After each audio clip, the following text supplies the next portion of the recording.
പ്രധാനമന്ത്രി നരേന്ദ്രമോദി ഇന്ന് കുവൈറ്റിലെത്തും. നീണ്ട 43 വർഷത്തിന് ശേഷമാണ് ഒരു ഭാരത പ്രധാനമന്ത്രി കുവൈറ്റ് സന്ദർശിക്കുന്നത്. വിപുലമായ വരവേൽപ്പ് നൽകാനുള്ള ഒരുക്കത്തിലാണ് കുവൈറ്റിലെ ഭാരത സമൂഹം.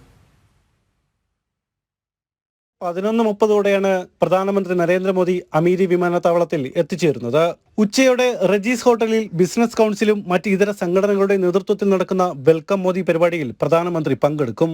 ഉച്ചയ്ക്ക് ശേഷം 3 മണിയോടെ ഇന്ത്യൻ എംബസി നേതൃത്വം നൽകുന്ന പൊതുസമ്മേളനത്തിൽ ഇന്ത്യൻ സമൂഹത്തെ അദ്ദേഹം അഭിസംബോധന ചെയ്ത് സംസാരിക്കും.